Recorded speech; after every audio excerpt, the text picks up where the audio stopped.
Good morning. It's Debbie Gilmer, Christina Hardy, Leticia Huttman, Lisa Sturtevant, and Julia Mason coming to you from 41 Anthony in Augusta. We're here to talk about the Workforce Development System and get some updates from the departments, and then we're going to open up the phone lines and have a discussion because we want to hear from you about your system's training and technical assistance needs. So with that, so we're going to start with currently what we've been doing. We called it Tried and True. We'll continue as we are today, the monthly webinar series.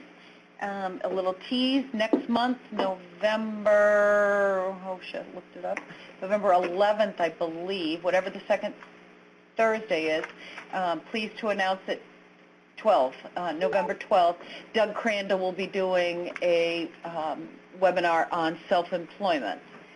We've heard a lot of requests for information about self-employment. We're continuing our advanced topical trainings. Those are 7-hour, day-long trainings on hot topics, on topics that folks have requested.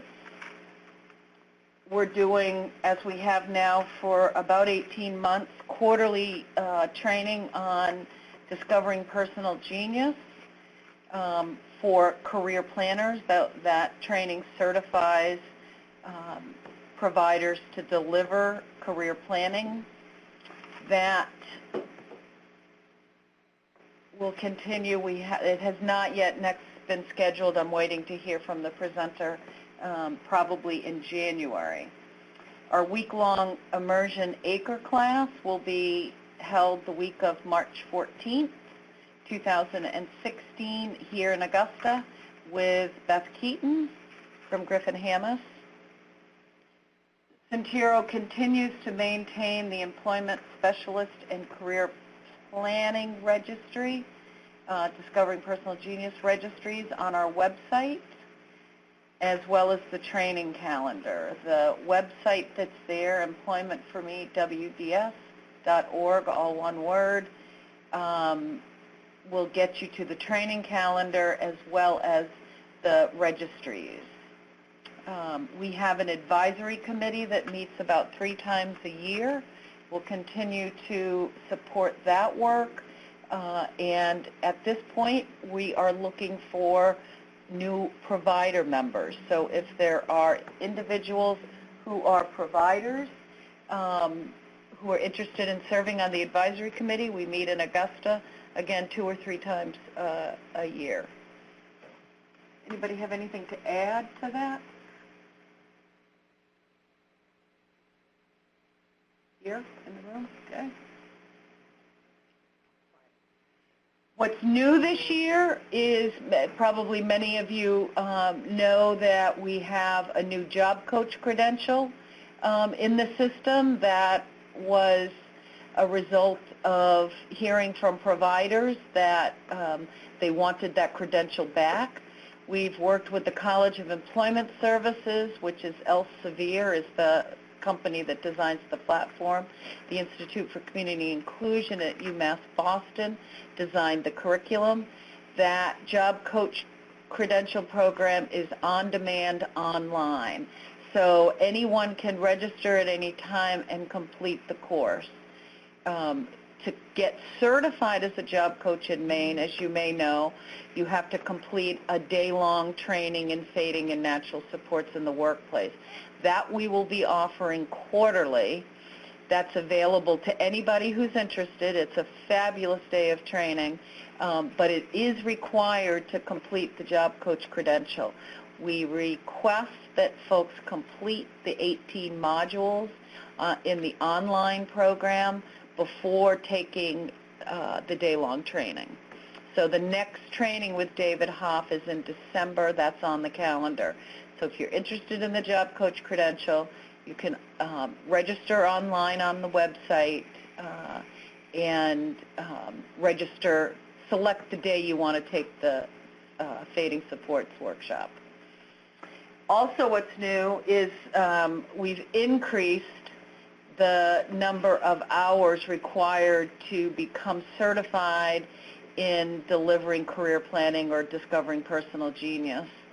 Do you want to address that, Lisa? Sure. One of the things for individuals who have gone through career planning is that we were finding that one day of training was not enough to actually sort of do more than just learn about. So we've added another half day to the training, and at the end of day one, people are going out and doing an actual discovery interview with a business and then coming back on day two. So going forward, starting in September, it was successful. We'll be doing DPG or career planning certification as a day and a half. We are also changing that in Maine Care rule. We'll also be looking at putting in ongoing technical assistance around career planning as a requirement in Maine Care rule, both in Section 21 and 29, as we're making those changes now. So that's obviously because we realize that it's a new service and different from a way that we've provided supports before to individuals, and we strongly believe with support from Griffin Hammett and individuals here in the state that we can provide support and training to get people up to speed, but it will take a while. So again, changes to that are hopefully going to be helpful in providing a quality service to individuals. Thanks, Lisa. So moving on, what's coming? So I'm sure many of you have heard some of this. Anybody that's attended any Employment First meetings have heard about this. We're working with, under our ODEP contract, a subject matter expert to design what we're calling EF 101, about 2-hour overview of why employment is important, a values-based curriculum. We will be recruiting individuals with disabilities from across the state to serve as trainers of that curriculum. We'll be doing a Leadership Institute to train those folks. We're looking for individuals with disabilities who are employed. This would be a stipended position. People would be stipended for participating in training and for delivering the curriculum locally in their home communities and regions to boards of directors, for example, or educators, other folks with disabilities, provider staff, those kinds of things. So that's hopefully coming soon. We're doing training in individual placement and supports, what's called IPS, supported employment, for mental health providers. We're going to be providing some additional ACRE employment specialist training. The College of Employment Supports, the organization that we're using for the job coach credential, has just finally, yay, gotten their employment specialist training ACRE approved. So we're working out the details. We'll have our own online ACRE training available. Hopefully by the new year we'll get that figured out. I'm going to let Lisa talk about the next two bullets. Also coming up, starting this fall, will be a brand new benefit navigator training sponsored by work with Maine Medical Center. So it will be Maine Med staff, and it will be for anyone working currently who interacts with people with disabilities. So it could be, clubhouse staff, it could be caseworkers, employment specialists, intensive case, community integration workers. Leticia has to help me. But basically, anybody who can have a conversation with an individual about the benefits of working and understanding sort of that basic level of how work impacts benefits, and when to refer to a benefit counselor. So it's a day-long training. There'll be a small fee, but basically it will be available, and we'll be training 100 benefit navigators. We'll have 100 this year and then hopefully going forward. So it really is for anybody currently in the field who interacts and has conversations with people around employment and can help us sort of provide accurate information to individuals about that they can go to work and maintain benefits they need for support and services. So that's coming this fall, so look for those. I think the first ones start in late November. Second, we are doing... Registration will open in November. Yeah, so registration opens in November, as Leticia said. Second, we have rep payee training for individuals who are rep payees for developmental services, so caseworkers, family members who serve as rep payees, private rep payees and agencies can come to free training, and we'll be training 100 rep payees this fall, and the first one I think is October 22nd. Those should come out Monday or at the end of October, if not today, the notice, and those are through Maine, and those are half-day trainings, and that's your responsibilities as a rep payee when someone on your that you're supporting either is going to work or is currently working, and your responsibilities in reporting wages to Social Security and understanding responsibilities as a rep payee as it relates to employment. So look for those, and again, help us to spread the word. It's open to family members and rep payees in the community. So those should be coming out shortly. Leticia, did you want to say anything about the IPS training?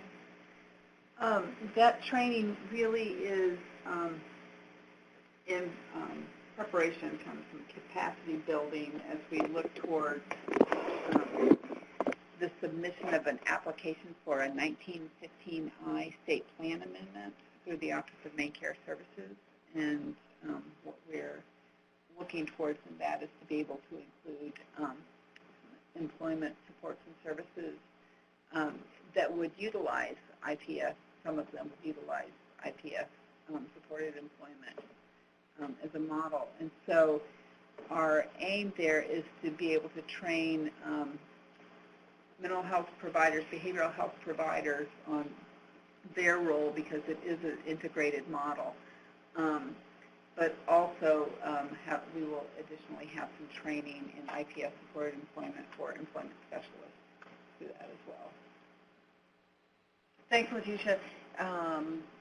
Moving on to department updates. You're gonna hear from Leticia, Christina, and Lisa here, and then we're gonna open up the lines and have some discussion. We've got a couple of slides to prompt that discussion. But before we get into that, let's do some departmental updates. Who would like to go first from DHHS? I can. I'm being cued here. This is Leticia with Office of Substance Abuse and Mental Health Services. And a few of the updates that I would like to share with you is one of the things, SAMS is focusing more and more on employment. It's part of our strategic initiatives to really increase the employment rate of individuals served. And you are all going to be a part of that. Let me tell you some of the small steps that we're taking right now to help address some of that. Behavioral health providers providing case management type services such as community integration, ACT services, or what we call CRS, community rehabilitation services, will input data into APS Healthcare, into Care Connections, and there are fields in there about employment status that were not forced fields, meaning somebody did not have to fill those out, so we were not getting complete data. We're forcing those fields now so that we will get a more complete data set. And along with that, we're hoping that that will serve as a reminder to providers about the importance of having conversations with the individuals they're working with about work and what supports they need regarding employment, what barriers they face, and keeping that conversation alive. Additionally, we're looking at more broadly at how employment data is collected for other services, what additional changes we might make, and beginning some work with Department of Labor, looking at ways to connect data points to better tell the story of employment for individuals served in Maine. I just mentioned the proposed inclusion of employment services in a 1959, or ISPA, you'll also hear that phrase, application.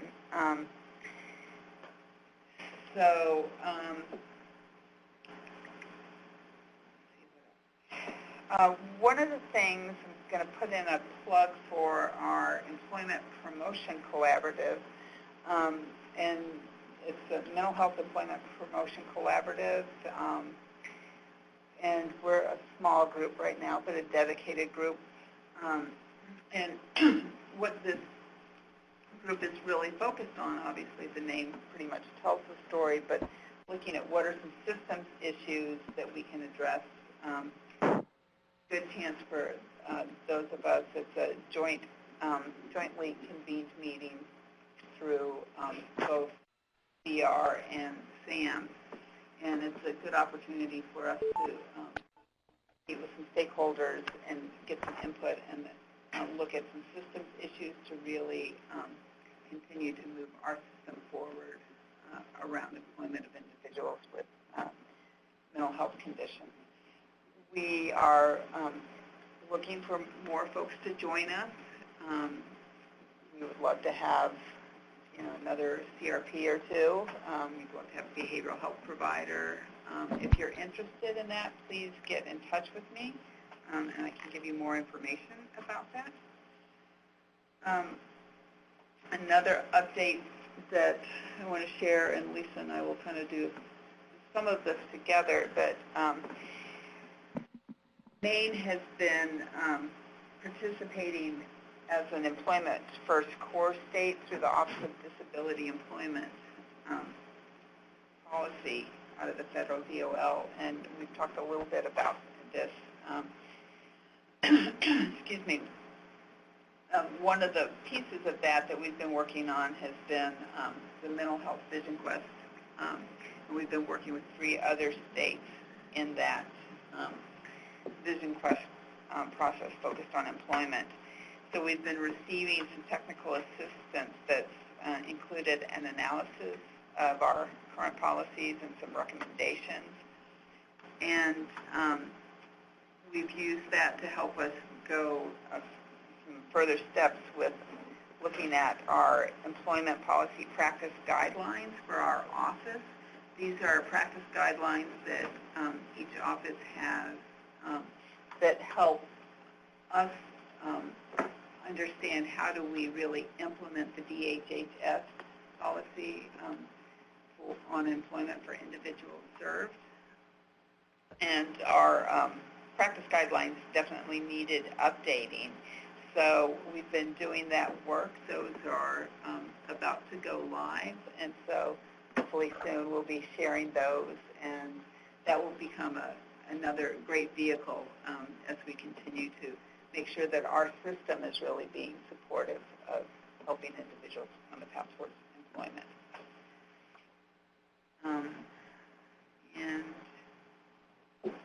One other thing that I wanted to say that we're also looking at, we're currently doing some work looking at unmet needs and trying to do some data scrubbing and clean up, looking around unmet employment support needs.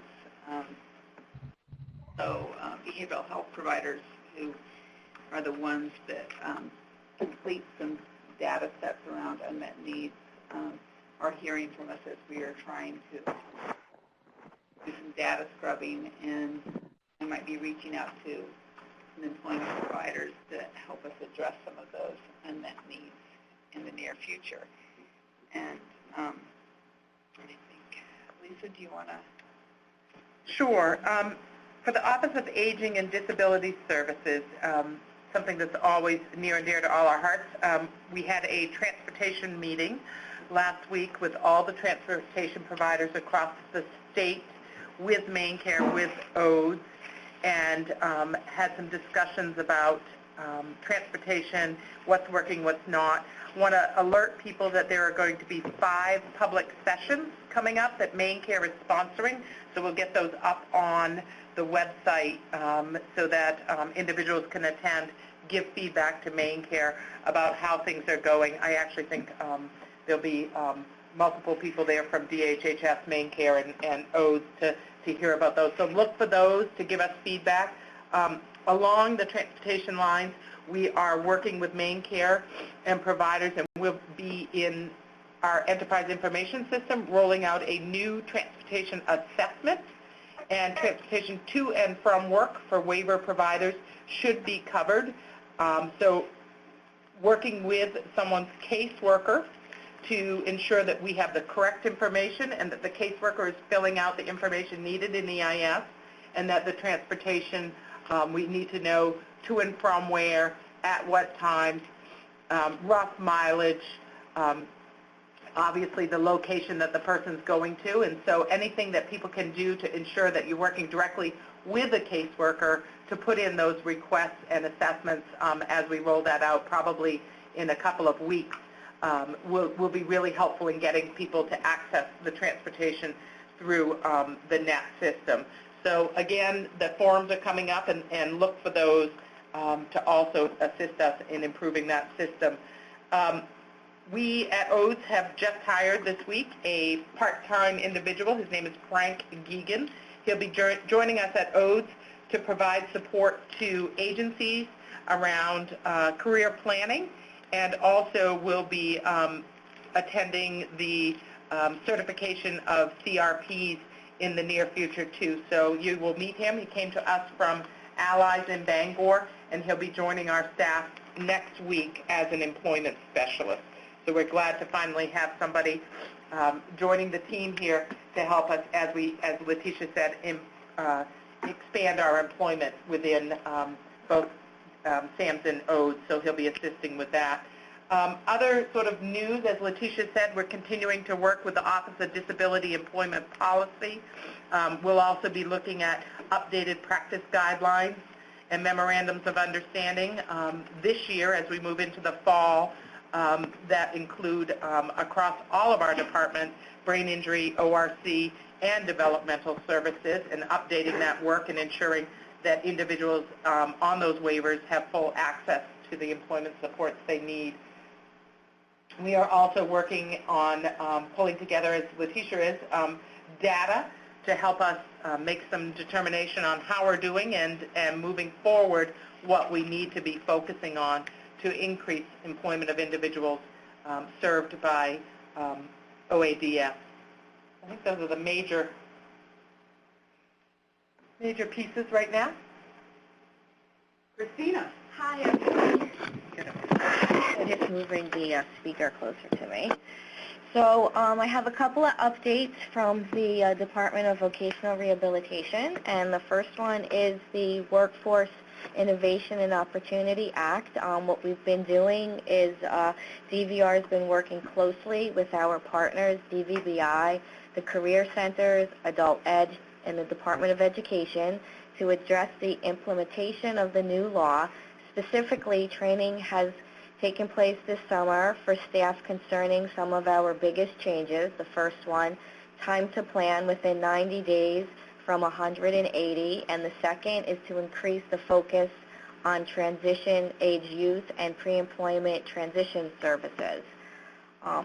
The second update is on progressive employment, which is a model, and DVR is piloting the progressive employment model through a learning collaborative with the Institute for Community Inclusion and Vermont VR. And the Lewiston and Portland offices are the offices that are working with this pilot, and the specific population is transition age group, and we're working with 4 selected CRPs and the focus is on early community-based work experiences. The third update is recently we partnered with ODES last week to provide a webinar on the DPG program along with the procedural directive. If anybody needs any information on that, I'll be happy to send you the link and the procedural directive for your viewing. The other thing that we're trying to do is to go paperless. Some of our offices have files that are paperless, specifically the Bangor office, and we're doing more work internally. We've been trying out different systems to make it easier for folks to navigate and scan in information with the existing equipment that they're using and possibly looking into updating that equipment.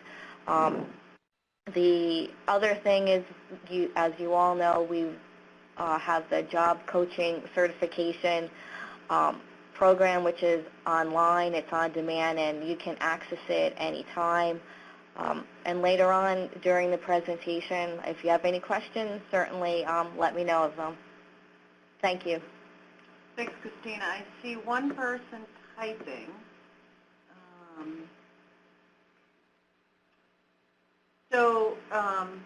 Those are updates. I don't see that people have any questions from the departmental folks here today, so although Hillary is still typing, so I'll watch for that.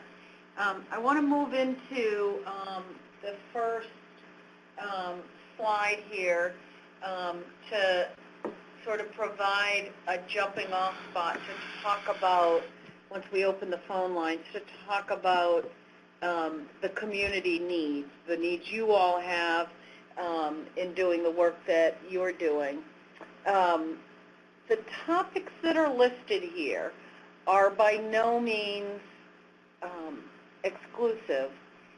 They were the topics that providers identified as needs in a provider survey that the Employment First Coalition did about a year ago now, and that these topics emerged as a result of the question. The prompt for this question was, what do you need training or technical assistance in to implement the Employment First Maine Act?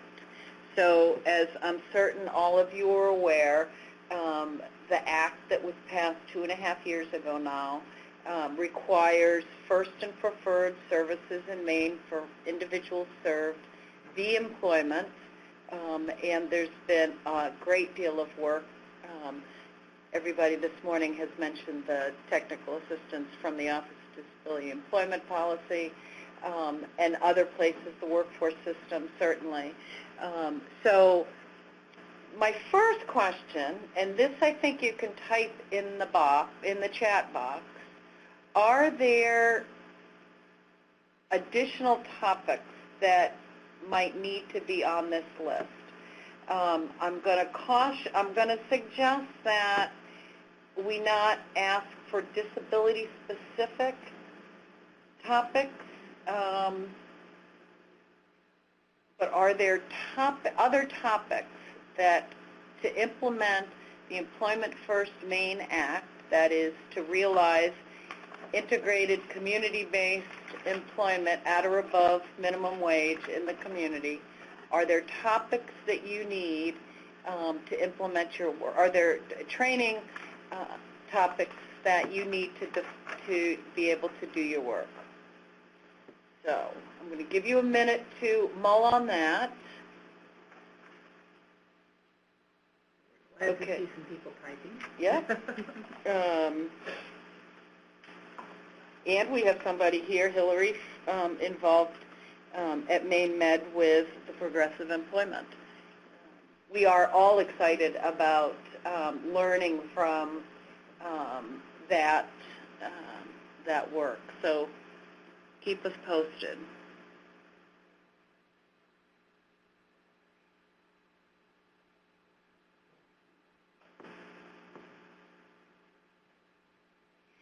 Lynn says employment and individuals living in a group home 70 exclusion. I don't understand the question.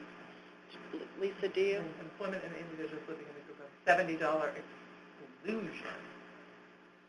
So Lynn, I assume that you're talking about some of the issues around when individuals live in a place where they're paying room and board, so probably in a PNMI situation where there's a cost of care. Each situation is very different depending on an individual's benefits. There have been some changes recently.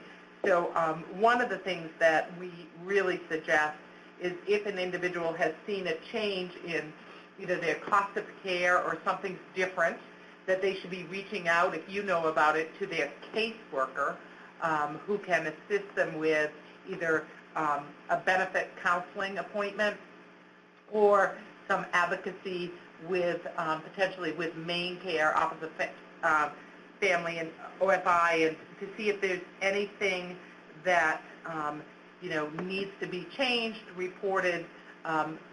Every situation, again, every home is different. The rep payee training that Maine Medical Center does covers a lot of this information for rep payees. So if your agency is a rep payee, feel free to come to the training.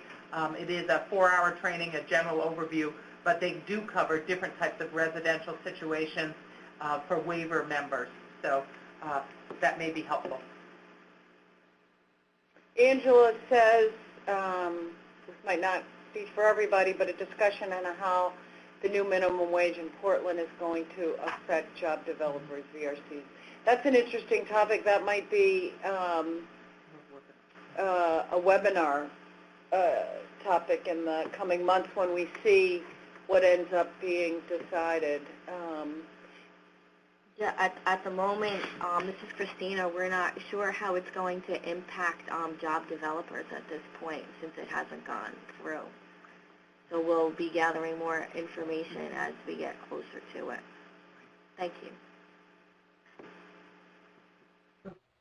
Okay. So I couldn't figure out a way to keep the list of topics up, but I'm going to move on to the next slide, and we can toggle back and forth as we need to. So this is when we want to open the phone lines and hear from you. So please don't all be silent and bashful this morning. This is really about how can we help you do your best work. What do you need to do your best work? So as you've heard, as you know, we have opportunities to do monthly webinars for an hour. Those are, short and brief. Day-long topical trainings, technical assistance. We want to know about other strategies and formats. Is it online? Is it afternoon? Is it evening? Is it, how might we best get the information to you? And what kinds of resources would be useful to have at your fingertips? Those are a bunch of different questions, but we want to open up the phone lines and hear from you. So I hope that somebody will jump in on the line.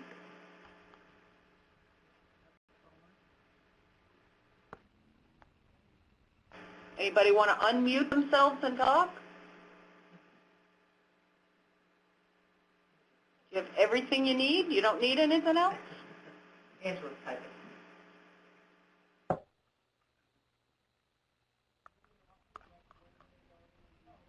All left the room.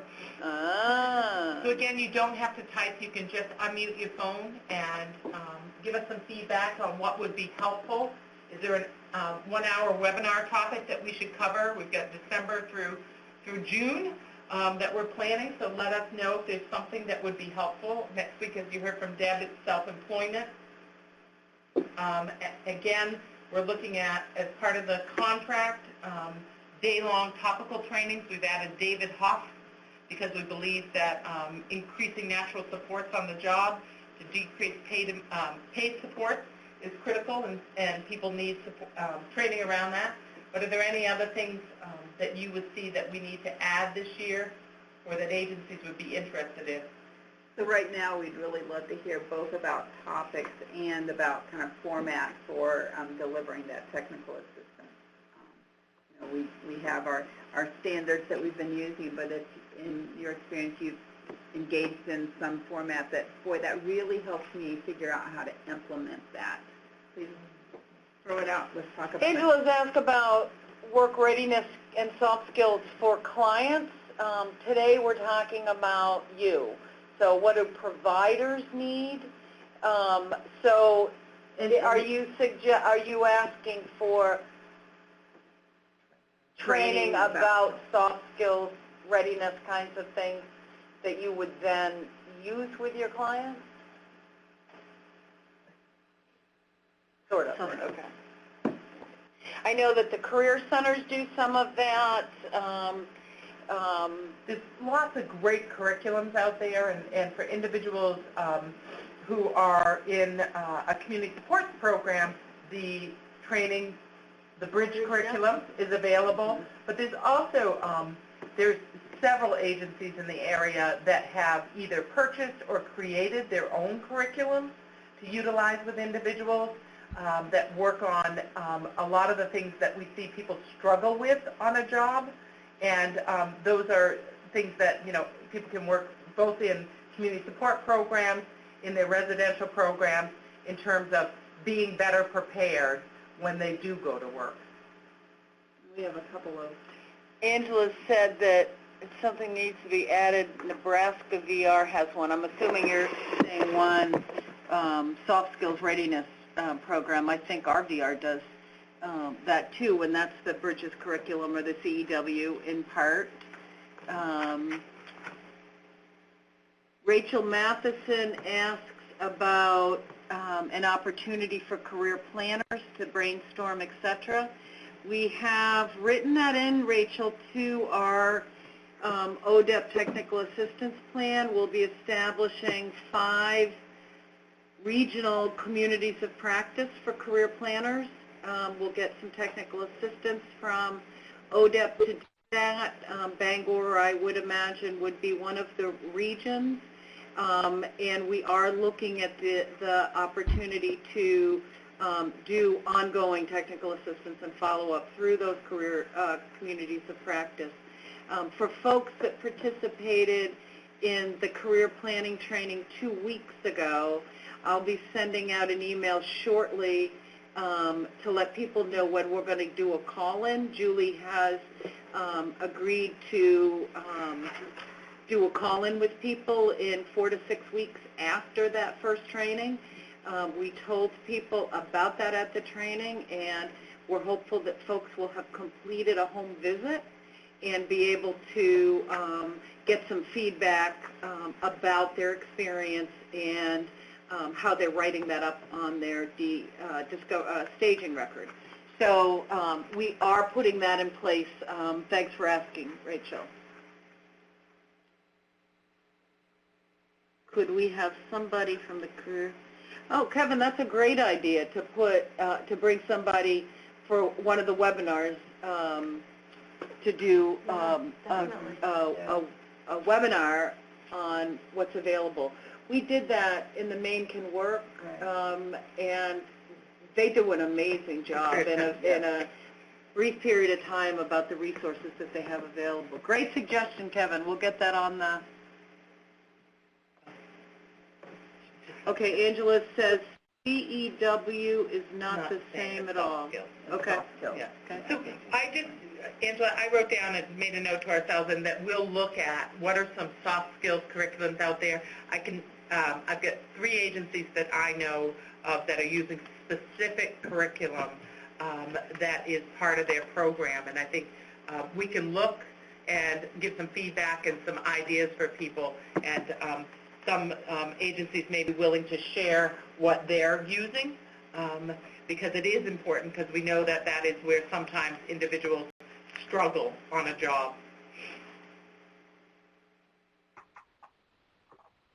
Okay, we've got milestone play. With the milestone program, clients should be work ready, and at times we find that individuals still have barriers to overcome. We've referred people to the Career Center, which has been helpful. Certainly, to the folks from MVRA, we are working with folks who have multiple and significant barriers. So you know, pulling together all the resources possible is critical. I'm glad you found the Career Centers helpful. I certainly have in my work as well. But we will get them scheduled to do a webinar, maybe in December. Doug is scheduled for November. Amy, repeatedly running into questions around transportation, clients getting picked up 45 minutes late from work. Could we have a Maine care person talk about transportation? So, Amy, I appreciate that question. So there is a window that is allowed within the Maine Care grant to the transportation providers, and it is potentially up to an hour. So I think that is part of the issue, is that sometimes transportation is a ways after, so needing to take that into account. And caseworkers do know what those time frames are, but I think the other thing I'm really going to suggest is that people give feedback at those public forums, what's working, what's not working. We also heard from the transportation providers, they're struggling to find enough people to provide transportation, so there's some issues with that. So there's also a need, so VR counselors think about that, for people to become transportation vendors for logistic care for other companies providing transportation. So I think, you know, the reality is there is that window, either pick up before or pick up afterwards, and that's part of their agreement with them. But we may need to do some more planning around what that looks like with individuals. Hillary's next question, I think, fits in a little bit with Amy's, and I went back to the topics list. Whole life supports, how do we support somebody? Actually gets back to Lynn's question also, sort of what are some of the pieces that allow folks to be employed that cover multiple areas of their lives. So we might be able to cover something there. Hillary asks about small businesses and benefiting and profiting from employing people. I'll call your attention to the customized employment training that we do, and discovery that certainly talks about making sure that the match addresses the employer's needs, that it makes good business sense, that we've made a good match. We do that with resource ownership and other kinds of stuff. So I'm not sure if you're talking about a campaign for employers or strategies. My guess would be that this is actually training for businesses, small businesses, what Hillary's talking about. And we have a project through the Maine State Chamber of Commerce where we provide training to businesses. And one of the things we could do is look this year, we have a proposal to provide some training to businesses around mental health issues in the workplace. We also have some other opportunities with the Chamber, and I think, again, not necessarily through the workforce development system, but another system that we are supporting is more training to businesses around the benefits of hiring individuals with disabilities. So I will provide that information to the Maine BLM. Lynn asks again about work incentives. Melanie. Topic idea. Okay, I'll get back to you, Lynn. The felony and criminal records, we've talked about that. VR did something. Kevin's on the line. VR did some training a year ago on that topic. I wonder if, what's that? It might be time. It should probably be a yearly topic. Yep. Okay. I think it was it, Kevin, are you on the line? Was it through Institute for Community Inclusion? There is an online option for people through the Institute for Community Inclusion, but we could also look at having a day-long through the Workforce Development System be on that topic again this year.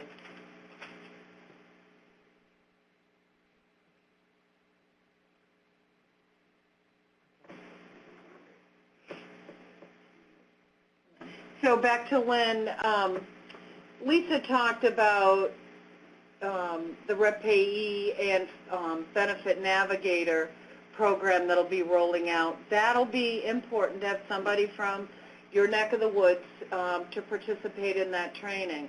But I'm going to again suggest, this is in Discovery, we talk about it a lot, that people should be signing up and getting benefits counseling from Maine Med, and they do a great job of providing those resources in ways to understand them.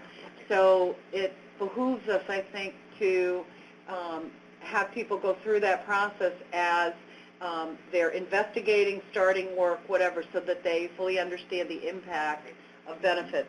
There certainly are a whole lot of myths out there that people can only earn $85 a month and other kinds of myths.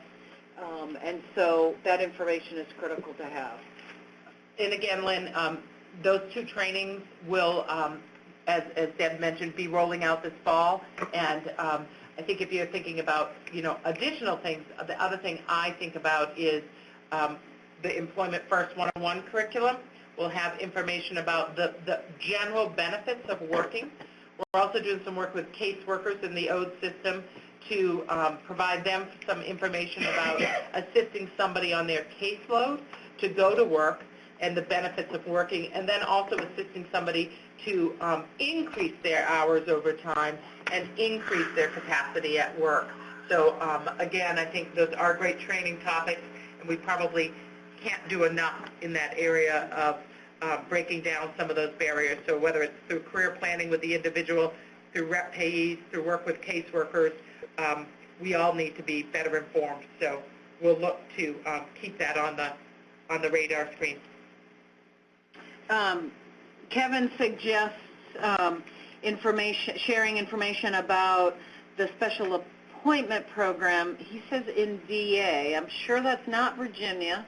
I don't know if it's Veterans Administration. I know the state has a special appointment program also. I wonder, do folks know about that just by show of hands? Oh, we don't have show of hands available. About the, oh, yes, we can. So people do know? No, only one person's raised their hand about the special appointment program. That might be a great webinar topic. So the special appointment program is special appointment into a position within state government, and I think also or federal government, into the VA.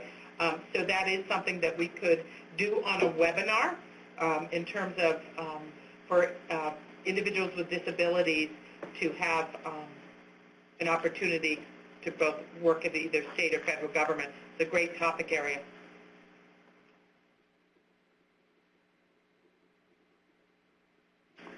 People have been bashful. Nobody's called in. I don't see any new questions. I think we've raised... Nobody's talked about different kinds of formats. So right now we're doing a 1-hour webinar. Well, somebody had mentioned asking kind of about learning community for career planning. Yes, yeah, and we are, yep. So we're doing that. Are there other, beyond Discovery, are there other areas that it would be useful to have? A community practice? Okay.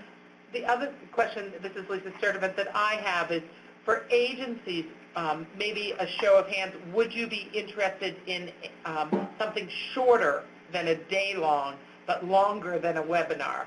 We're wondering if a half-day training, 3 to 4 hours, would on a topic such as maybe it's work incentives, or it's a little bit longer on self-employment, would that be, if you could show our hands, would people be interested? Would it be easier to access a half-day event?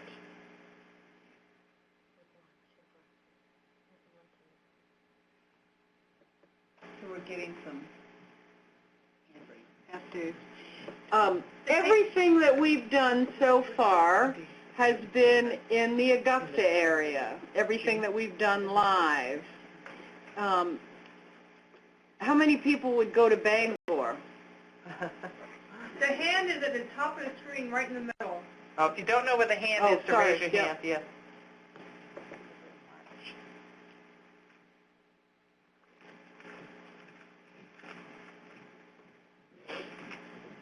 few people would go to Bangor. One of them lives there, so at least one of them, a couple of them. And Holton is represented, so, yep. Okay, thank you. So Bangor looks like that could be an option for half-day trainings. Amy likes the webinar format. It is very convenient. We do agree with you on that. With the lunch break?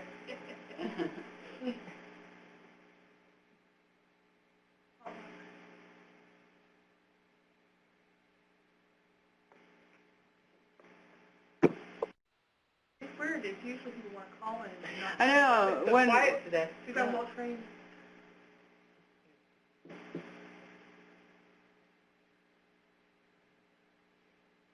Webinar is popular, I agree. Yeah.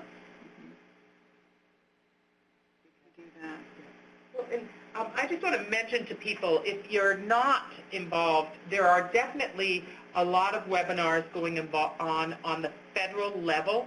The LEAD Center, which is funded through the Office of Disability Employment Policy, runs webinars monthly on employer-related issues. So as an agency, that may be something you think about, getting engaged in those webinars. There was one last week that was great for businesses about hiring and retaining employees who suffer disabilities while on the job or have a disability after they're employed. So those sorts of resources are there. You can attend those. Most of them are free. We also have, ODEP has monthly webinars that are open as an employment first state, so there may be webinar topics there that you want to join in on also.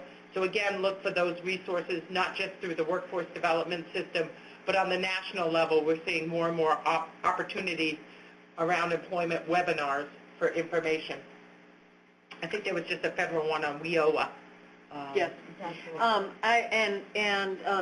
Shameless self-promotion here, I'll remind folks that we post a lot of things on our training calendar, and there are webinars from all over the country. I think we put the WISE ones on from Washington Initiative of Supported Employment. They do fabulous work around assistive technology in the workplace as work supports. So, bookmark that calendar and look, because there are a ton of webinars on that are accessible to anybody, regardless of where you work. Shannon, just a reminder that we are archiving these. I'm not sure we've provided a link for last month's webinar, but we'll get that out. So I'm not certain if you're saying these webinars on demand and accessible at any time, or just in general webinars on demand. So if you want to weigh in on that. Gayla asks about brain injury waiver. Lisa, do you want to? Yeah. Training and information on brain injury waiver and training of employment specialists. So the brain injury waiver offers career planning and work support for individuals who are accessing that waiver. And also for individuals, if you don't know, there's an Acquired Brain Injury Council that oversees and makes recommendations. But part of the work around brain injury, we do have a HRSA grant right now that is paying for certification of brain injury specialists, so it's a free training. You can access that information. It's on the Goodwill website because they're assisting us with that. But there is training out there for employment specialists to go through to become also acquired brain injury professionals. And again, right now, as we have a HRSA grant, it's a great opportunity to become certified. We currently have 3 providers who are brain injury providers for us: Goodwill, Charlotte White Center, and Creative Work Systems, and they're all working to also start providing long-term employment support a little bit differently. Your agency also has to be CARF accredited, so a little bit different. Those agencies are also CRPs, so 2 out of the 3 are CRPs, so they're also working towards providing employment services. But definitely other people can think about that and reach out to us if you're interested or need any assistance with sort of pursuing that, but it is Section 18 in Maine Care, and it has the staff qualifications for each of those services if you are interested in providing those. It is just a little bit different in terms of staff qualifications.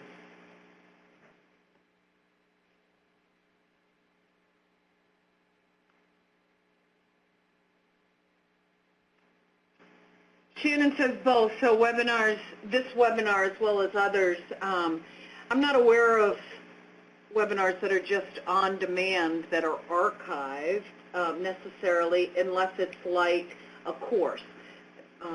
Lisa mentioned the criminal histories ICI, and that's an online webinar. I believe it's on demand, but I'm not certain. So there are some of those like that. And I think many folks, I know that the Minnesota, I can't remember, TACT, Minnesota Training and Technical Assistance and Training Center has archived fabulous websites, fabulous webinars on a variety of topics. I will send that, or I'll have Joyce place that link on our website under What's New, and I'll look to see if there are other sites that have archived webinars like that. Griffin Hamas archives podcasts. They're doing I don't know if it's monthly, but podcasts on hot topics and with folks from around the country. You can subscribe to podcasts on iTunes, I believe. So I'll put some of those kinds of links on our website as well. 3 minutes. Any final thoughts?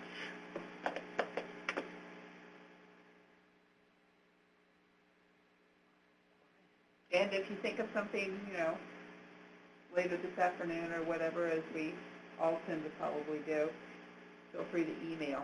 Yep. So as always, Joyce will send the link out for the webinar. We're not doing Google Link anymore. We're doing the evaluations through our registration system. So Joyce will send the link out to those who are registered for today. If you're not registered and you're on, let Joyce know.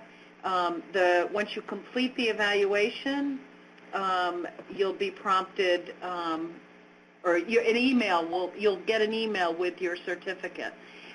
For those of you looking for CRCs for today, Christina has that set up, and you need to email Christina directly for the link for CRCs.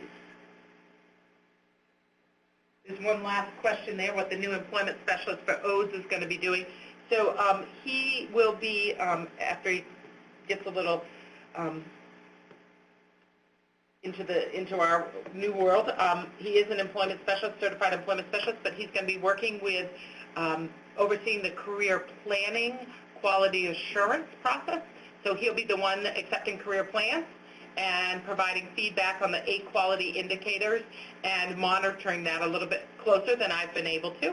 So that's the primary part of his job. And the other thing he'll be doing is helping us with the communities of practice around career planning, and then taking on some of the site reviews as we do more and more site reviews of agencies. So he'll be working directly for me at O's and helping also with SAMS as we do site reviews of agencies. SAMS is hoping to get a position freed up to be able to hire, but so far we haven't gotten from Melanie wants your email. Oh, I'm sorry. It's Christina D. Hardy. Christina.D? Yep, Christina.D.Hardy@maine.gov.